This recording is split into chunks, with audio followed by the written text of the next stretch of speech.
Hello all. ഇന്ന് നമ്മുടെ dish എന്ന് പറയുന്നത് നല്ല പാലക്കാടൻ കുമ്പളങ്ങിയും ഇറച്ചിയും കറിയാണ്. ഇവിടെ മുൻപൊക്കെ ഈ കല്യാണ തലേന്ന് പണ്ട് തൊട്ടേ വെക്കുന്ന കറിയാണ് കേട്ടോ. അതായത് ഇപ്പോൾ ചിക്കനൊന്നും എല്ലാവർക്കും തികയാതെ വരുന്ന സമയത്ത് നമ്മുടെ അമ്മമ്മമാരുടെ അമ്മമാരൊക്കെ ഒപ്പിക്കുന്ന പണിയാണ്. കുമ്പളങ്ങിയും കൂടെ അങ്ങോട്ട് നീട്ടി അങ്ങ് വയ്ക്കുക, അപ്പോൾ എല്ലാവർക്കും എത്തുമല്ലോ. അങ്ങനെ തുടങ്ങിയതായിരിക്കാം എന്നാണ് ഞാൻ പറഞ്ഞ് കേട്ടിരിക്കുന്നത്. ഇതിപ്പോൾ ഒരു സ്വകാര്യ അഹങ്കാരമാണ് ഇപ്പോൾ പാലക്കാട്ടുകാരുടെ. വളരെ ടേസ്റ്റി ആയിട്ടുള്ള ഒരു കറിയാണിത്. അപ്പോൾ നമുക്ക് അതെങ്ങനെയാണെന്നുള്ളത് നോക്കാം. അതിനായിട്ട് ഞാനൊരു 4 ടേബിൾ സ്പൂൺ കോക്കനട്ട് ഓയിലാണ് ഞാൻ എടുത്തിരിക്കുന്നത്. കോക്കനട്ട് ഓയിലാണ് ചേർത്തിരിക്കുന്നത്. ഇനി അതിലേക്ക് എന്തൊക്കെ സ്പൈസസ് ആണ് ഇടുന്നത് എന്നുള്ളത് പറയാം. ആദ്യം നമുക്ക് ഒരു 4 പീസ് പട്ടയും 4 ഗ്രാമ്പു 4 ഏലക്ക ചേർക്കുന്നുണ്ട്.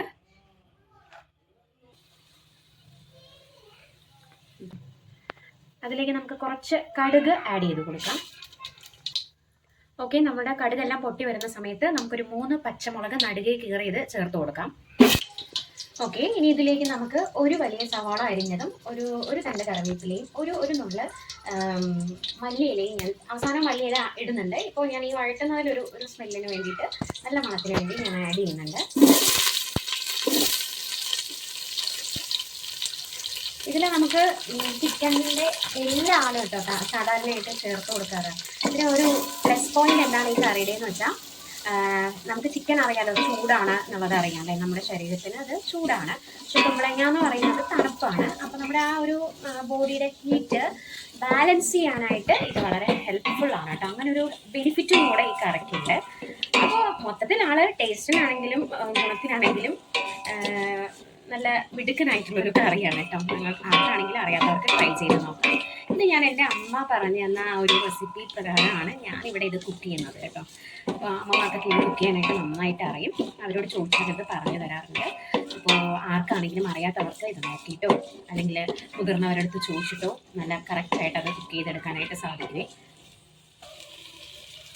ഞാനതിലേക്ക് കുറച്ച് ഉപ്പ്, സവാള ഒന്ന് വേഗം വഴണ്ട് കിട്ടാനായിട്ട് ഞാൻ ഉപ്പ് ചേർത്തിട്ടുണ്ട്. കറിയിലേക്ക് ആവശ്യമായിട്ടുള്ള ഉപ്പാണ്. പിന്നെ പോരെങ്കിൽ നമുക്ക് ഫൈനൽ ഒന്ന് നോക്കാം. ഇത് നന്നായിട്ട് വഴറ്റിയെടുക്കണം. ഓക്കെ, നമ്മുടെ സവാളയെല്ലാം നല്ലൊരു ബ്രൗണിഷ് കളറായിട്ട് വരുന്നുണ്ട്. ഇതിലേക്ക് ഞാൻ ഒരു വലിയ തക്കാളി ആഡ് ചെയ്യുന്നുണ്ട്. ഒരു വലിയ തക്കാളി അല്ലെങ്കിൽ ഒരു 2 മീഡിയം സൈസ് തക്കാളി ആഡ് ചെയ്താലും മതിയാവും. 2 തക്കാളി ആണെങ്കിൽ അങ്ങനെ, അല്ലെങ്കിൽ ഒരെണ്ണം ആഡ് ചെയ്യുന്നുണ്ട്. അത് നന്നായിട്ട് വഴറ്റിയെടുക്കുക. ഇനി ഇതിലേക്ക് നമുക്ക് വെളുത്തുള്ളി, ഇഞ്ചി, ചെറിയുള്ളി പേസ്റ്റ് ചേർത്ത് കൊടുക്കാം. ഞാനൊരു 7-8 ചെറിയുള്ളി, ഒരു 6 അല്ലി വെളുത്തുള്ളി, ഒരു ചെറിയ കഷ്ണം ഇഞ്ചിയാണ് എടുത്തിരിക്കുന്നത്. അതിൻ്റെ പേസ്റ്റ് നമുക്ക് ചേർത്ത് കൊടുക്കാം. ഇപ്പോൾ നമ്മളുടെ പേസ്റ്റിൻ്റെ എല്ലാം പച്ചമണം മാറി വന്നിട്ടുണ്ട്. ഈ സമയത്ത് നമുക്ക് കറിയിലേക്ക് ആവശ്യമായിട്ടുള്ള പൊടികൾ ചേർത്ത് കൊടുക്കാം. ഞാനിവിടെ ഒരു തേങ്ങ ഫുൾ എടുക്കുന്നുണ്ട്, അതായത് 2 മൂടി എടുക്കുന്നുണ്ട്. അത്യാവശ്യം ക്വാണ്ടിറ്റിയിലാണ് കറി ഉണ്ടാക്കുന്നത്. അതിനനുസരിച്ചുള്ള പൊടികളാണ് ഇടുന്നത്. ഇത് നിങ്ങൾക്ക് കറിക്കനുസരിച്ച് കൂട്ടുകയോ കുറയ്ക്കുകയോ എല്ലാം ചെയ്യാം. ഞാനിവിടെ ഒരു ടീസ്പൂൺ മഞ്ഞൾപ്പൊടി, 1 ടീസ്പൂൺ പെരിഞ്ജീരകം പൊടി, ഒരു 1.5 ടേബിൾ സ്പൂൺ മുളക് പൊടി, 2.5 ടേബിൾ സ്പൂൺ മല്ലിപ്പൊടി, ഒരു 1.5 ടീസ്പൂൺ ചിക്കൻ മസാലയാണ് എടുത്തിരിക്കുന്നത്. ഗരം മസാല ആണെങ്കിൽ ഗരം മസാല കുറച്ച്, ചിക്കൻ മസാലയുടെ അത്രയും അളവ് തന്നെ കുറച്ച് ചേർത്താൽ മതിയാകും. ഞാനിവിടെ ചേർത്ത് കൊടുക്കുന്നുണ്ട് കേട്ടോ. വളരെ സിമ്മാക്കിയിട്ട് ഇത് വഴറ്റിയെടുക്കുക, അല്ലെങ്കിൽ പെട്ടെന്ന് അടിപിടിക്കാനായിട്ടും കരിയാനായിട്ടും എല്ലാം ചാൻസ് ഉണ്ട്. അപ്പോൾ സിമ്മാക്കിയിട്ട് ഇളക്കി കൊടുക്കുക. പൊടിയുടെ പച്ചമണം എല്ലാം നന്നായിട്ട് മാറട്ടെ.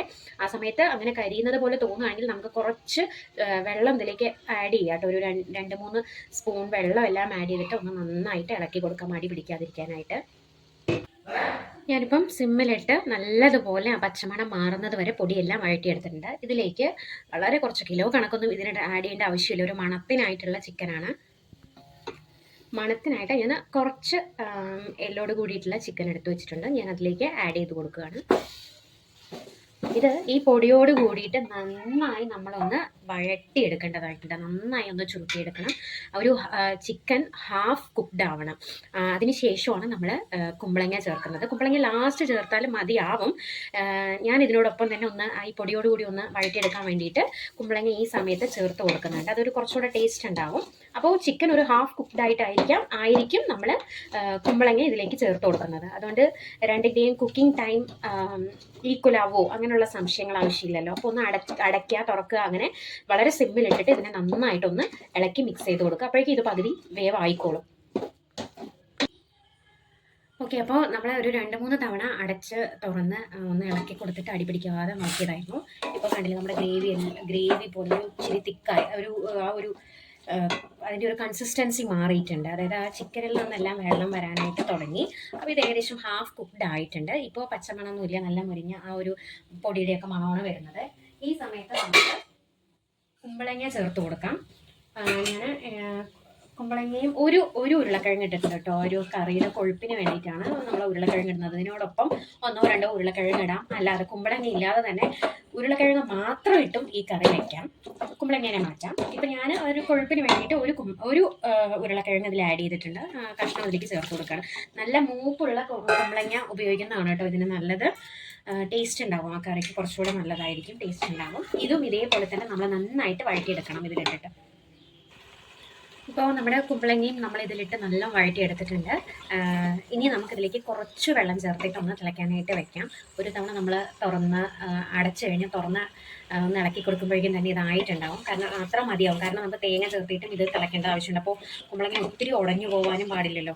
അതുകൊണ്ട് കുറച്ച് വെള്ളം, ഇതൊന്ന് അടി പിടിക്കാതിരിക്കാനായിട്ട് കുറച്ച് വെള്ളം ചേർത്തിട്ട് നമുക്ക് തിളയ്ക്കാനായിട്ട് വിടാം. ആ സമയത്ത് നമുക്ക് തേങ്ങയുടെ അരപ്പൊന്ന് റെഡിയാക്കിയെടുക്കാം.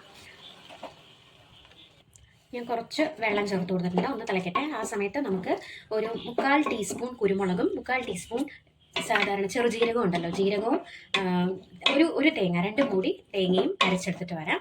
അത് ഇതിലേക്ക് ആഡ് ചെയ്യാം. ഒന്ന് ഇത് തിളച്ചോട്ടെ, എന്നിട്ട് തേങ്ങയും ആഡ് ചെയ്യാം. ആ തേങ്ങയൊക്കെ ഒന്ന് ഒതുങ്ങി വരുമ്പോഴേക്കും ഈ കുമ്പളങ്ങയും കുക്കായിട്ട് വരും കേട്ടോ. ഓക്കെ. അപ്പോൾ നമ്മുടെ കറി ഒരു 3-4 മിനിറ്റ് തിളച്ചതാണ്. ഇതിലേക്ക് ഞാൻ തേങ്ങ അരപ്പ് ചേർക്കുകയാണ്. ഇതിനകത്ത് ഞാൻ അളവും പറഞ്ഞിരുന്നു. കുരുമുളകും ജീരകവും ആഡ് ചെയ്തിട്ടുണ്ട്. ഞാൻ അതിലേക്ക് ചേർത്ത് കൊടുക്കുകയാണ് കേട്ടോ. ജാറിനകത്ത് നമുക്ക് ലൂസ് എങ്ങനെ വേണോ കറി, ആ കൺസിസ്റ്റൻസിക്ക് അനുസരിച്ച് നമുക്ക് വെള്ളം ചേർക്കാം. ജാറിൽ തന്നെ വെള്ളം ചേർത്തിട്ട് നമുക്കിതിൽ ചേർക്കാം. എന്നിട്ട് നന്നായിട്ട് ഈ തേങ്ങയുടെ ഒരു പച്ചമണം മാറുന്നത് വരെ തിളക്കട്ടെ.